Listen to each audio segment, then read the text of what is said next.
Prinsip firman seharusnya menjadi sebuah kehidupan dalam diri kita. Bukan lagi menjadi sebuah pengajaran, tapi menjadi sebuah kehidupan. Katakan, setiap prinsip.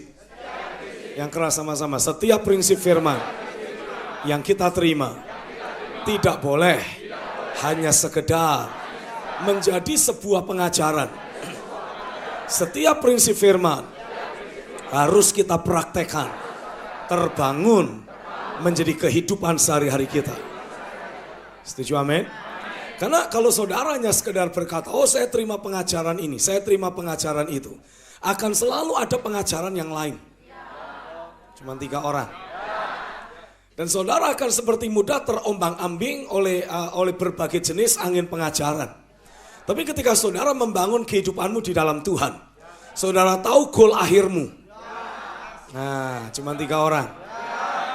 Saudara mengetahui goal akhir yang saudara ingin capai. Sebagai seorang pemimpin, saudara merindukan jemaat yang kau ayomi akan menyatakan kerajaan sorga. Amin. Bisa bekerja sama dengan sang raja untuk menghadirkan kerajaan di atas muka bumi ini. Nah, kalau itu yang menjadi kerinduan hati saudara, mari lupakan berbagai jenis pengajaran dan mulailah membangun hidup kita. Karena tanpa saudara sebagai pemimpin mencicipi terlebih dahulu, menghidupi prinsip-prinsip firman yang ada, maka otomatis semua yang saudara ajarkan tidak valid.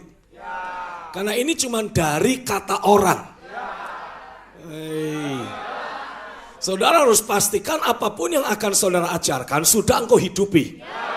Prinsip-prinsip itu harus sudah menyatu dalam hidup saudara, sudah menjadi kehidupan sehari-hari saudara, sudah memunculkan buah dalam hidup saudara, baru saudara bagikan. Itu sebabnya memang mempersiapkan sebuah khotbah itu tidak mudah. Bukan berarti kalau saudara sudah tahu arti bahasa Ibrani, bahasa Yunani, sudah siap untuk khotbah. Please. Burung beo bisa diajari hal yang sama. Tapi bukan berarti kalau burung beo bisa kita ajari haleluya puji Tuhan, dia jadi Kristen. Nah, demikian pula dengan saudara bisa khotbah tentang kerajaan. Bukan berarti kalau saudara bisa khotbah dengan kerajaan, otomatis saudara sudah terhubung dengan kerajaan itu. Belum tentu. Nah, itu sebabnya harus dipastikan. Saudara secara pribadi harus sudah terhubung dengan realita kerajaan. Dan dengan saudara terhubung dengan realita kerajaan, otomatis, katakan otomatis. Dengan sendirinya, pasti kita akan membawa realita kerajaan itu. Halo, amin. Karenanya saya mau kita tidak hanya sekedar berkhotbah tentang kerajaan sorga. Alamilah dulu. Milikilah kerajaan itu dalam hidupmu. Ya, amin. Dengan saudara bisa mendoakan satu orang sakit jadi sembuh, bukan berarti saudara otomatis sudah terhubung dengan sang raja. Belum tentu. Kasih tahu, belum tentu. Maksudnya ngomong sama teman-temanmu, belum tentu itu. Ya. Karena dalam Matius pasal yang ke-7 juga dituliskan, ada sekelompok orang yang sudah melayani, ngusir setan, terus apa lagi? Memberitakan Injil, bergerak dalam karunia-karunia, tapi pada akhirnya Tuhan berkata, aku tidak mengenal kamu. Betul, halo, amin. Jadi tidak selalu orang yang sudah bergerak dalam karunia roh, artinya otomatis sudah terhubung dengan sang raja. Belum tentu. Nah, itu sebabnya adalah penting buat setiap kita sebagai hamba-hamba Tuhan, kita memastikan untuk kita ada dalam pengayoman dari orang yang ada di tempat tinggi. Karena sama seperti Nikodemus datang kepada Yesus karena melihat penyertaan Tuhan dalam hidupnya, Yesus berkata, engkau adalah pengajar Israel. Engkau mungkin orang senior, tapi engkau harus memberi dirimu diayomi, dilahirkan kembali. Halo, amin. Genau anoten. Engkau ada dalam pengayoman dari orang yang datang dari tempat tinggi. Sehingga engkau akan mulai bisa melihat kerajaan dalam perspektif yang akurat. Karena ada banyak orang bicara kerajaan, tapi perspektifnya tidak akurat. Kenapa? Karena mereka belum terhisap dengan kerajaan itu sendiri. Tapi sekarang adalah waktu yang Tuhan sedang berikan sebagai anugerah untuk setiap kita. Katakan setiap kita. Sekali lagi, setiap kita. Boleh colek kanan kiri bilang, artinya termasuk kamu. Amin. Cuma 2 orang. Halo, amin. Tuhan sedang mau membawa setiap kita untuk sekali lagi bisa mengenali realita kerajaan dan sekaligus terhubung dengan realita kerajaan itu. Teman, katakan amin. Nah, izinkan walaupun mungkin saya lebih muda, lebih ganteng, lebih cakep dari... Sudahlah, nggak usah banding-bandingkan gitulah. Karena kadang-kala ada banyak jemaat yang bilang, oh Bapak nggak kayak Pak Stephen sih. Ya jelas lah, aku lebih muda, lebih ganteng lah. Jadi jangan banding-bandingkan, oke jemaat? Oke, jadi nggak usah bandingkan pemimpinmu dengan Pak Stephen. Pastilah aku yang menang. Sampai di mana kita tadi? Saudara sih gara-garanya sih. Oke, jangan banding-bandingkan. Tapi ini yang saya mau tegaskan buat saudara. Ketika saya sebagai pemimpin, mulai Tuhan beri pola tentang kerajaan, pola tentang gereja. Dan mulai diaplikasikan di tengah-tengah jemaat. Dan mulai muncul buah-buahnya. Saya mau saudara belajar memberi dirimu untuk mengadopsi pola yang sama. Memberi diri untuk diayomi dengan cara sebagaimana saya dulu diayomi sampai hari ini. Come on, katakan amin. Nah, saya percaya kalau itu mulai ada dalam diri saudara, engkau akan mulai melihat dimensi kerajaan sorga akan menjadi semakin jelas dalam hidupmu. Sehingga ketika saudara berbicara kepada jemaat, ada kerajaan yang tak tergoncangkan. Ini bukan cuma dari kata ayat, tapi betul-betul saudara alami. Saudara terhubung dengan realita kerajaan itu. Halo, amin.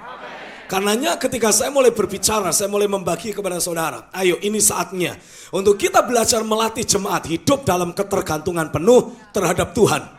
Artinya kita juga sama, kita harus hidup dalam ketergantungan terhadap Tuhan. Come on.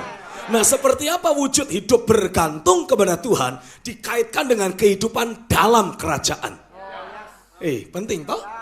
Karena kita sering dengar istilah, jangan mengandalkan kekuatan sendiri, pakai kekuatan Tuhan. Nah, wujud konkretnya apa?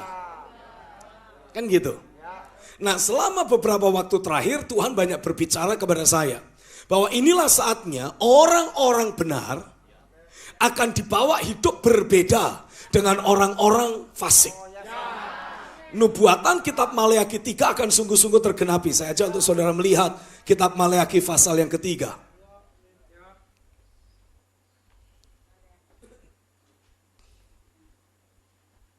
Kitab Maleakhi pasal yang ketiga.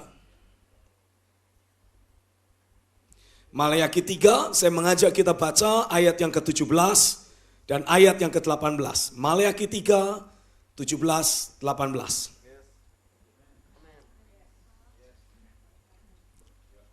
Mereka, katakan mereka, akan menjadi milik kesayanganku sendiri. Firman Tuhan semesta alam. Pada hari yang kusiapkan, aku akan mengasihani mereka sama seperti seseorang menyayangi anak-anaknya yang melayani dia. Maka kamu akan melihat kembali perbedaan antara orang benar dan orang fasik, antara orang yang beribadah kepada Allah dan orang-orang yang tidak beribadah kepadanya. Alkitab jelas menubuatkan pada hari-hari yang terakhir Tuhan akan menjadikan milik kesayangannya. Jemaat itu menjadi milik kesayangannya.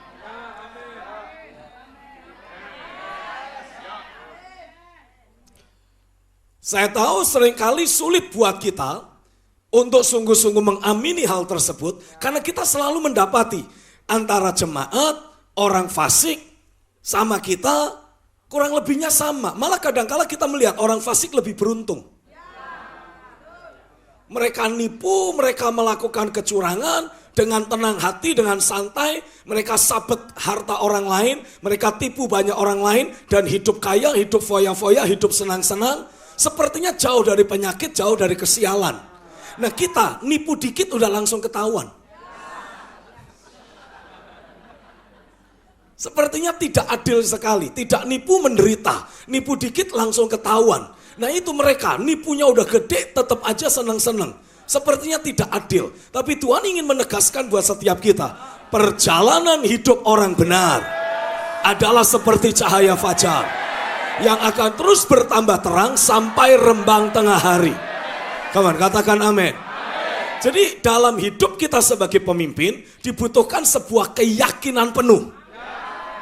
Saya ulangi, harus dibangun sebuah keyakinan penuh. Katakan sama-sama, sebagai pemimpin, sebagai jemaat, aku harus membangun sebuah keyakinan yang kokoh. Strong conviction. Untuk apa? Mempercayai bahwa firman pasti terjadi. Hidup hanya oleh firman. Come on, katakan amin. Katakan sama-sama, aku mau pastikan aku hidup hanya oleh firman. Apapun yang firman katakan, itulah yang aku percaya harus terjadi, pasti terjadi. Amin.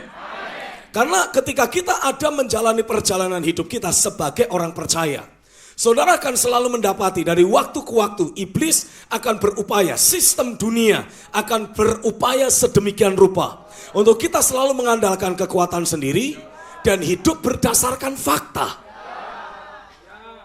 Halo, amin. Apa yang fakta katakan itulah yang mau tidak mau harus kita percayai. Tapi Tuhan mengendaki di hari-hari yang terakhir ini, orang-orang percaya akan alami dibedakan dan diistimewakan. Katakan sama-sama, aku yakin sebagai umat Tuhan, Tuhan sudah merancang dan pasti Dia genapi bahwa aku sebagai orang percaya akan dibawa Tuhan menjalani hidup yang dibedakan dan diistimewakan. Yang percaya katakan amin. Karenanya saya mau semua saudara sebagai pemimpin, sebagai jemaat, ayo pastikan kita mulai melatih hidup kita, hati kita, untuk betul-betul mengalami adanya interaksi secara langsung dengan Tuhan. Sehingga selalu ada kuasa firman yang ada dalam hidup kita. Selalu ada kuasa firman yang kita alami. Dan kita hidup hanya dari firman. Tidak peduli apa yang menjadi fakta, tidak peduli apa yang menjadi ucapan dokter dan pakar-pakar lainnya. Tapi kalau Tuhan sudah berfirman, that's it, itulah final.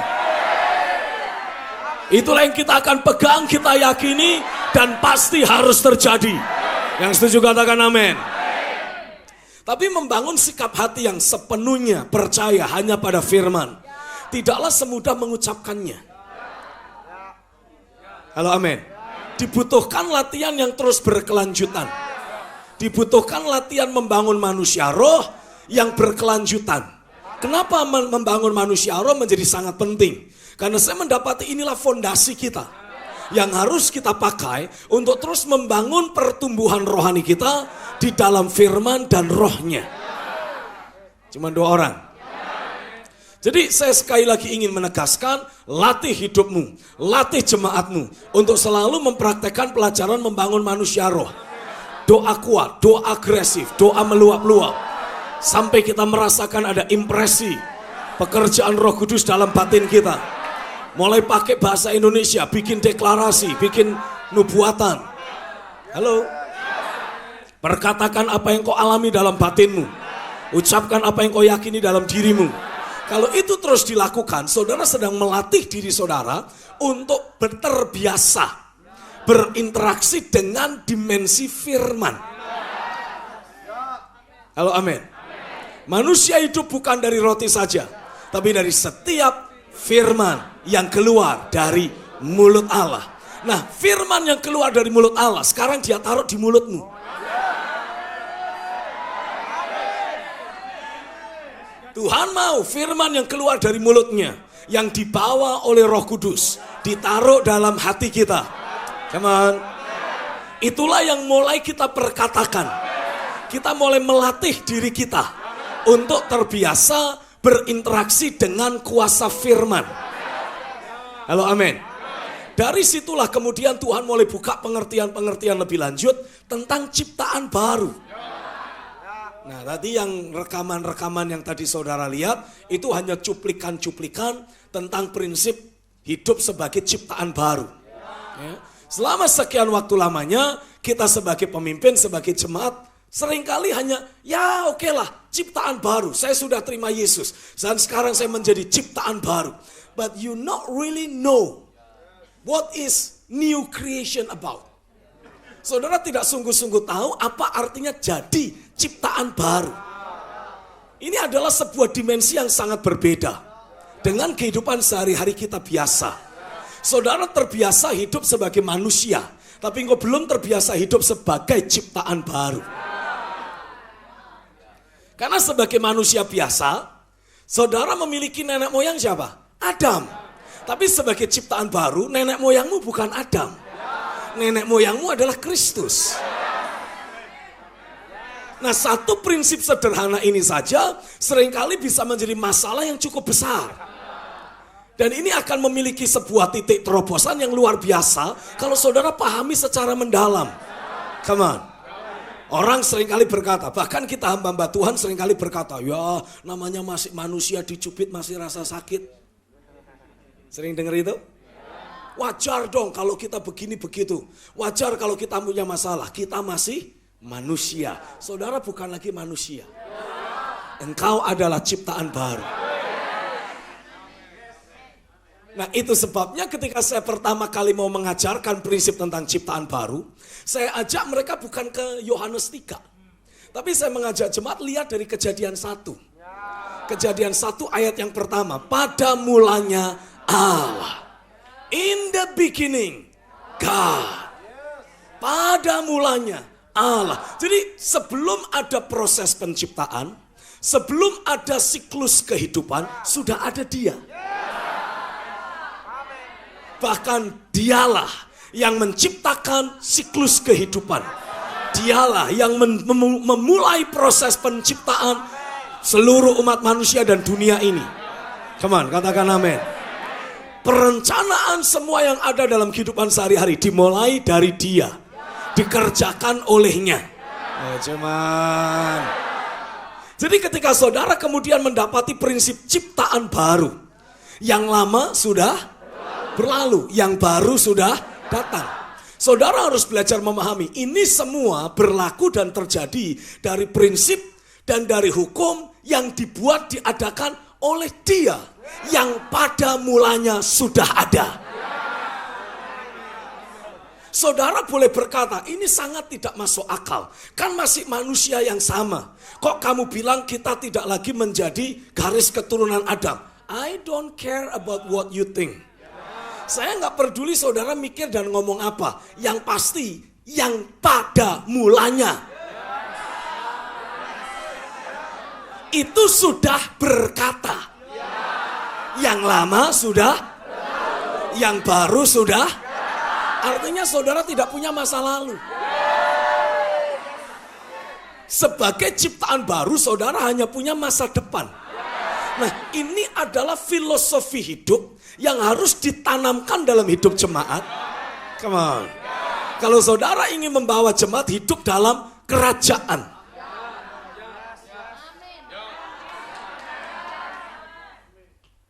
Gambarannya seperti ini. Saudara tidak mungkin berganti rupa. Victor ya udah kayak gini. Namanya Victor Lee. Garis keturunannya sudah jelas, Mr. Lee. Dia boleh menikahi Rosa yang punya garis keturunan apa? Siagian. Siagian plus Lee. Nah, kebiasaan orang-orang di Batak, kalau terjadi pernikahan, you mau Lee, mau Omar, mau Abdul, harus ganti. Harus punya nama marga Batak. Betul nggak kira-kira? Nah, dia boleh ganti marga, tapi orangnya tetap sama. Nah, saudara juga seperti itu. Saudara tidak mungkin terhubung dengan realita kerajaan kalau kau belum mati. Mau ganti warga negara berapapun, tetap sudah tumpah darahku adalah Indonesia. Nangkep gak maksudnya? Jadi bagaimana caranya supaya saya menjadi warga negara Amerika? Dengan tampang bulenya, dengan rambut pirangnya, bukan dengan disemir. Operasi plastik, bukan. Ada yang paham? Apa yang harus saya lakukan? Ya saya harus mati. Dan kalau lahir lagi nanti, harus lahir di Amerika. Boleh pakai nama Stevenson. Maksudnya apa yang Bapak mau ngomong? Karena saya tahu saudara bingung sendiri. Ketika kita terlahir di atas muka bumi ini, engkau terlahir sebagai manusia berdosa. Sementara kerajaan sorga juga adalah nyata, real. Saudara adalah warga dunia ini. Engkau tidak mungkin menjadi warga kerajaan. Apa yang harus kau lakukan? Hanya ada satu cara untuk engkau pindah ke warga negaraan. You harus mati. Dan pada saat yang sama, engkau dilahirkan lagi. Dilahirkan lagi sebagai pribadi yang berbeda. Itu sebabnya istilah ciptaan baru. Apa tadi? Ktesis kainos. Istilah bahasa Inggrisnya adalah ktesis kainos. Kalau saya nggak salah. Ya kalau salah-salah dikit nggak apa-apa lah. Tapi artinya adalah pribadi yang tidak pernah dipakai. Pribadi yang tidak pernah ada. Yang baru, sama sekali baru. Grace. Baru. Kalau saudara melihat botol minuman ini adalah dari plastik. Recycle. Plastik hasil daur ulang. Gitu ya. Nah, kalau plastik daur ulang itu tidak bisa dibilang sebagai ciptaan baru. Karena ini diambil dari barang yang sudah ada. Yang dimaksud sebagai ciptaan baru itu sama seperti ketika seorang ibu melahirkan anaknya. Ini betul-betul dari campur tangan Tuhan, betul-betul dari unsur ilahi yang Tuhan berikan. Sel telur, sel sperma dipersatukan, ditaruh dalam rahim, dan kemudian dibesarkan, dilahirkan. Come on, katakan amin. Nah itu sebabnya ketika Yesus menjelaskan tentang menjadi ciptaan baru. Yesus ngomong sama Nikodemus, you mau trace bagaimanapun pusing kamu. Karena apa yang dilahirkan daging adalah daging. Yang dilahirkan roh adalah roh. You tidak bisa melihat angin, tapi bisa merasakan angin. Engkau bisa merasakan kemana angin bertiup, kemana angin pergi. Tapi tidak bisa melihat. Nah engkau juga sama, yang dimaksud dilahirkan kembali. Itu bukan fisiknya. Fisik saudara sekali bentet ya tetap bentet. Bukan begitu, oh lahir baru, wah saudara langsung jadi tinggi. Enggak, bentet ya bentet aja sudah. Hidung mancung ke dalam ya tetap aja ke dalam. Bukan begitu lahir baru terus mancungnya keluar. Yang dimaksud dilahirkan baru, ciptaan baru, itu manusia batiniahmu. Halo amin. Nah manusia batiniah saudara dulu sudah terputus dari Tuhan. Sudah dibuang, sudah terpotong. Dan saudara akan selalu cenderung berjalan dengan kekuatan manusiawimu. Tapi yang lama kan sudah berlalu. Engkau sudah, oh come on. Engkau sudah mati. Itu sebabnya prinsip yang Paulus bagikan kepada seluruh jemaat adalah demikianlah hendaknya engkau memandangnya. Ini harus menjadi mindset dalam diri kita. Karena masalahnya adalah Tuhan menaruh ciptaan yang baru, manusia batiniah yang baru, di dalam tubuh yang lama. Halo amin. Itu sebabnya areal yang paling penting yang harus saudara perhatikan adalah pikiran. Karena disitulah roh dan daging menjadi satu. Disitulah roh dan daging bekerja sama dan berinteraksi. Jadi Tuhan mengendaki agar pikiran kita ini langsung diperbaharui setelah saudara bertobat. Nah disinilah pentingnya bertekun dalam pengajaran rasul-rasul. Paulus mengatakan janganlah kamu menjadi serupa dengan dunia ini. Prinsipnya apa? Jangan bawa pola dunia dalam pikiranmu. Tetapi berubahlah oleh pembaharuan budimu. Kata berubah diambil dari kata Yunani metamorfo. Yang dari kata metamorfo saudara mendapat kata metamorfosis. Masih ingat? Waktu pelajaran biologi nggak bolos kan? Jadi tahu toh? Metamorfosis tahu ya? Oh ini ditanya ini. Tahu kan? Oke, belum mau mati dulu kan? Atau sudah mati kan tapi sudah bangkit lagi? Bisa memberi respon yang bagus? Belum terlalu capek? Habis ini makan, tidur, istirahat yang cukup. Besok kita mulai pagi. Oke? Tapi bisa bertahan dulu? Beberapa menit lagi? Ya kira-kira 1,5 jam lagi lah. Bisa kan ya? Oke. Katakan sama-sama, metamorfosis. Nah, ini adalah sebuah proses yang sifatnya bertahap, tapi permanen. Seekor kupu-kupu bertelur, telur menetas, keluar kupu. Kupu-kupu bertelur, keluarnya ulat. Oke, ketika ulat terus hidup, lalu kemudian makan pohon dan sebagainya, daun pohon. Ya, oke. Ngetes saja supaya saudara. Daun pohon.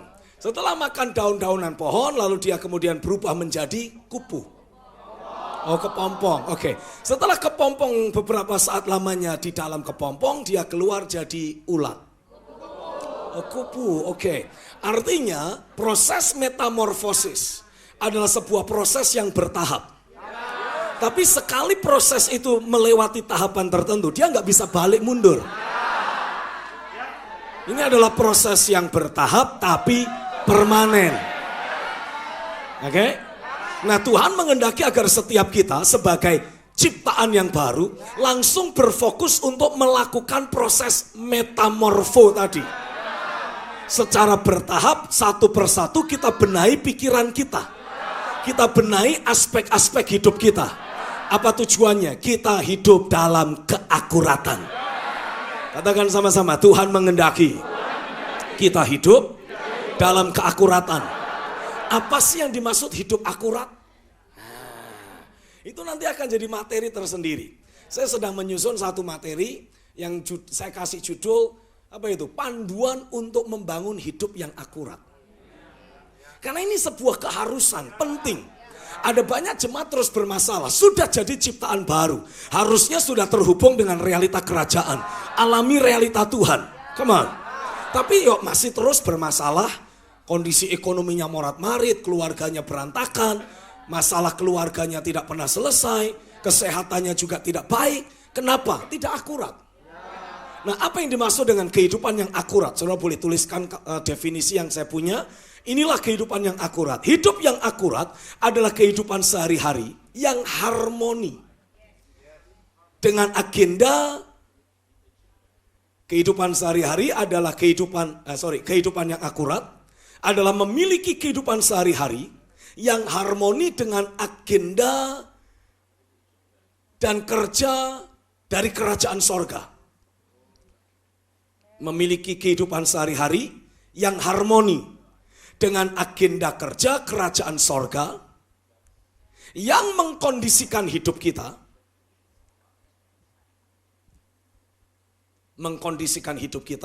untuk secara aktif dapat ikut berperan serta dan terlibat secara langsung.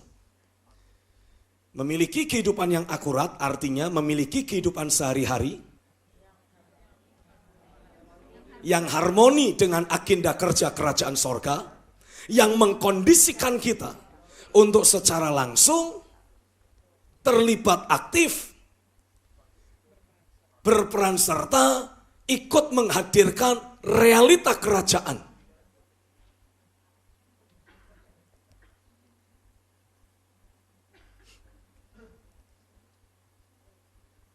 Nah, kalau saudara sudah membangun kehidupan sehari-hari saudara sesuai dengan agenda kerja kerajaan sorga, sehingga kehidupan sehari-hari kita harmoni dengan Tuhan. Apapun yang Tuhan suruh, apapun yang Tuhan perintahkan, kita tidak ada alasan sedikit pun untuk berkata, wah saya nggak bisa karena. Come on. Kalau di jemaat BCC saya bilang gini, ikut PG, wah nggak bisa karena rumahnya jauh, karena sibuk, macet. Nggak ada alasan. Adanya alasan menunjukkan kalau saudara tidak harmoni. Lakukan ini, ya Tuhan saya mau. Tapi Saya tanya, banyak nggak jemaat yang model kayak gitu? Inilah arahan Tuhan, ya Tuhan saya mau. Tapi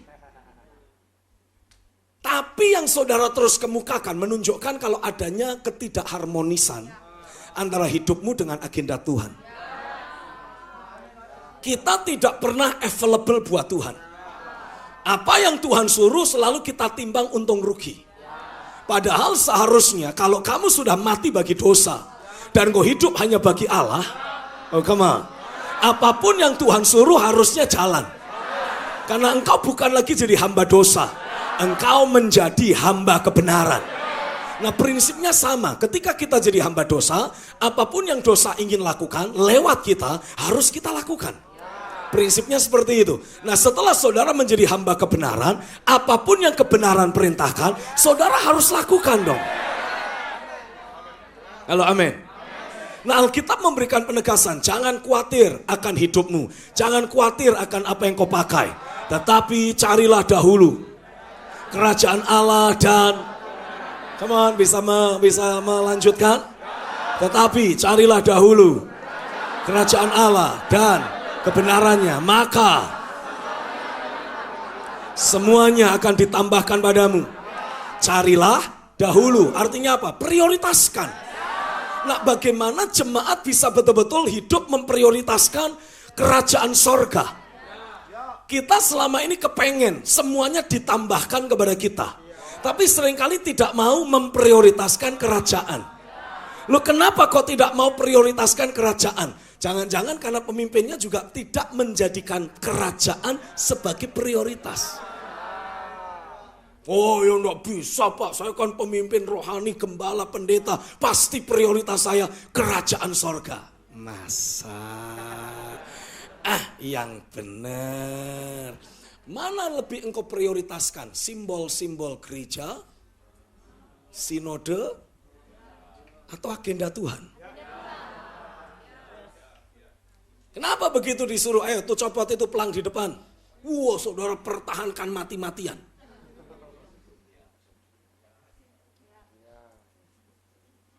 Lu itu simbol kerajaan. Kerajaannya siapa itu?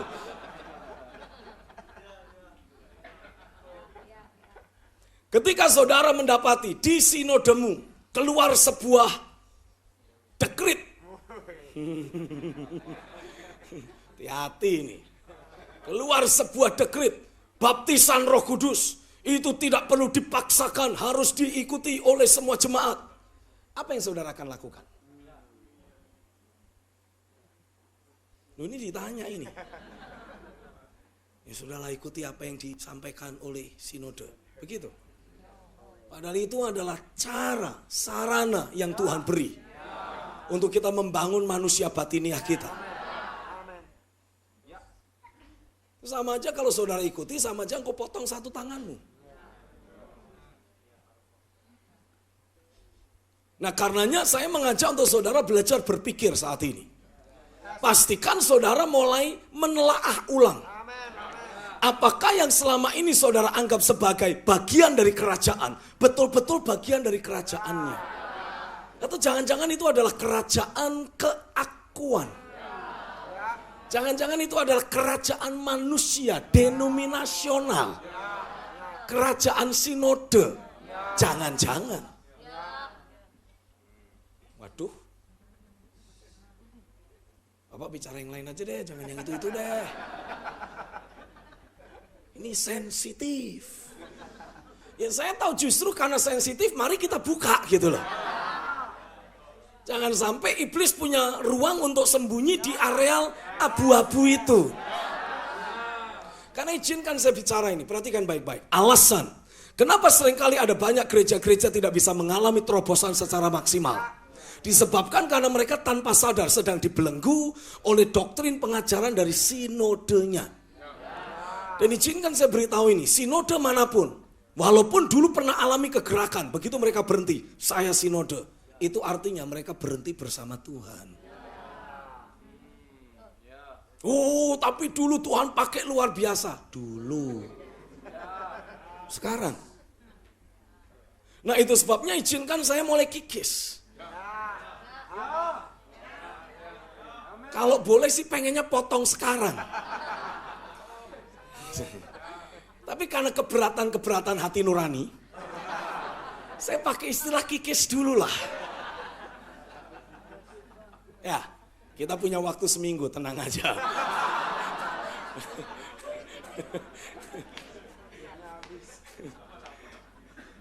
Ya, saudara kalau misalkan keberatan ya enggak apa-apa, besok nggak usah datang nggak apa-apa.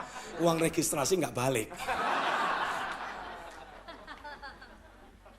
Karena sudah registrasi, kadung. Makanya karena udah kadung.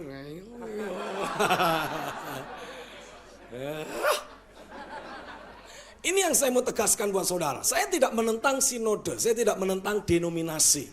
Tapi pahami bahwa seringkali sinode dan denominasi berhenti pada sebuah titik pemahaman dari sang pemimpin. Sementara Tuhan sedang terus bergerak. Dan seringkali pemimpin tidak bisa bergerak terus bersama Tuhan karena ada faktor-faktor yang seringkali tidak terkatakan. Ada tapi tidak terkatakan, tabu untuk dibicarakan.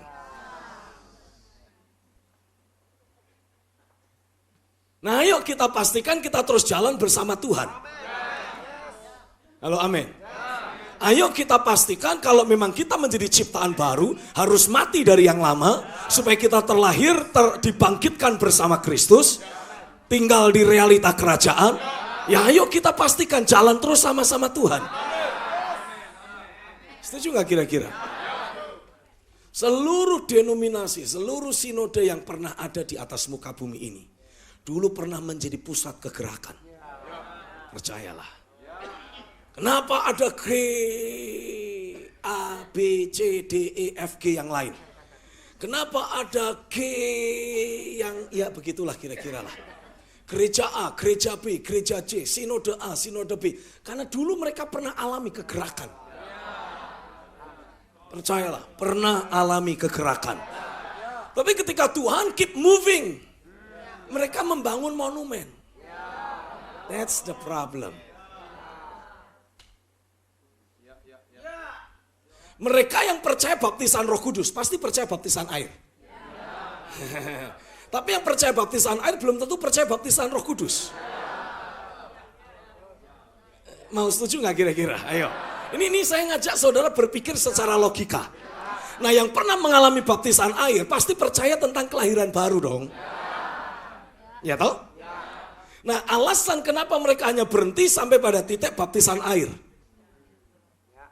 Karena ketika Roh Kudus terus bergerak, mereka nggak ikuti. Mereka berhenti hanya pada titik baptisan air. Mereka yang percaya keselamatan oleh iman. Kenapa ketika terjadi pergerakan roh yang selanjutnya, harus dibaptis. Mulai menganiaya yang percaya baptisan, karena mereka berhenti. Nah, yang percaya baptisan mungkin membuka hati untuk saudara yang percaya oleh keselamatan oleh iman. Ya. Kenapa? Karena dari sanalah mereka berasal. Tapi ketika Roh Kudus bergerak, mereka ikut, yang lain enggak. Nah, yang enggak ikut biasanya menganiaya yang ikut. Nganggapnya apa? Sesat lo, tahu enggak? Sesat. Ya. Nah, kemudian yang terjadi apa? Setelah yang terima baptisan air, mulai alami pekerjaan Roh Kudus lebih lanjut, baptisan roh, sebagian bergerak, sebagian stay. Apa yang terjadi? Yang percaya keselamatan iman, yang percaya baptisan air menganiaya yang percaya baptisan roh. Dulu musuhan, sekarang berteman. Kenapa? Ketemu musuh baru. Nah, itu terus berlangsung dari generasi ke generasi. Dari satu sinode ke sinode. Tapi ayo kita pastikan, di sini tidak ada yang seperti itu. Tuhan sedang membawa gerejanya, katakan, Tuhan sedang membawa gerejanya untuk mengalami progresivitas pewahyuan firman. Sehingga gereja Tuhan yang mengikuti langkah kaki Roh Kudus akan alami hidup mereka dibawa, berbeda, diistimewakan dalam hidup sehari-hari. Katakan amin. Nah, buah yang muncul ketika kita mengikuti progresivitas roh akan menjadi pengesahan bahwa Tuhan ada bersama kita. Setuju gak kira-kira? Realita bahwa Tuhan ada bersama kita itu harus muncul. Harus kelihatan. Baru nanti orang-orang akan mulai belajar membuka hati dan menerima. Come on. Karena mereka telah melihat. Saya percaya ini, perhatikan baik-baik, dengar baik-baik. Hamba-hamba Tuhan dengar ini. Saya percaya para pemimpin jemaat, entah dari denominasi manapun, entah dari sinode manapun, mereka pasti pernah mencicipi realita Tuhan yang sekarang sudah hilang di tengah mereka. Dan ketika mereka mencicipi realita Tuhan itu ada di tengahmu, mereka akan membuat sebuah pengakuan. Rasanya inilah yang sebetulnya aku cari. Inilah yang sudah hilang di tengah-tengahku. Ini yang aku mulai cari, ini yang aku mulai butuhkan, ini yang sungguh-sungguh aku cari. Karenanya saya percaya, dengar ini, akan tiba waktunya. Sekali lagi Tuhan akan memberi pencurahan roh. Bukan hanya pada kelompok-kelompok tertentu, tapi kepada semua manusia, kepada setiap gereja Tuhan, kepada setiap denominasi yang ada. Sekali lagi Tuhan akan curahkan rohnya kepada mereka, memberi kesempatan untuk mereka mencicipi realita kerajaan. Dan mereka yang mencintai kebenaran akan berkata, inilah yang kami pernah lihat, inilah yang pernah kami cicipi, yang sekarang sudah hilang. Dan mereka akan berkata, ayo kita bersama-sama membangun dimensi ilahi, membangun keakuratan dalam hidup kita, sehingga realita kerajaan selalu kita alami. Hari ini sebagai hamba Tuhan, aku deklarasikan, aku nubuatkan, sekali lagi roh akan dicurahkan ke setiap sinode, ke setiap denominasi, ke setiap gereja, ke setiap pemimpin dan orang percaya, memberi mereka kesempatan satu kali lagi untuk bergerak mengikuti arahan Sang Raja. Sekali lagi roh akan dilepaskan dan akan tercipta sebuah kegerakan ilahi yang terbesar seperti yang belum pernah terjadi. Dalam waktu singkat akan terjadi akselerasi. Dalam waktu singkat semua yang hilang, semua yang pernah dicuri iblis, semua yang pernah hilang, Tuhan kembalikan. Dan apa yang selama ini seharusnya mereka terima, akan Tuhan berikan. Terjadilah, terjadi akselerasi, terjadi percepatan atas gereja-gereja Tuhan di seluruh Indonesia, bahkan di seluruh dunia. Terjadilah percepatan ilahi. Roh dicurahkan, roh memperlengkapi, roh membawa jemaat menikmati, mengalami apa yang seharusnya mereka alami, tapi selama sekian waktu hilang dari hidup mereka. Tuhan pulihkan, Tuhan kembalikan, Tuhan cukupkan, limpah. Perkara-perkara ilahi, prinsip-prinsip kebenaran akan terus dicurahkan, akan terus termanifestasi, membawa gereja Tuhan secara universal sekali lagi mengalami pekerjaan firman dan roh seperti yang belum pernah terjadi. Dan akan terlahir pelayanan tubuh Kristus. Terjadilah di dalam nama Yesus. Yang percaya katakan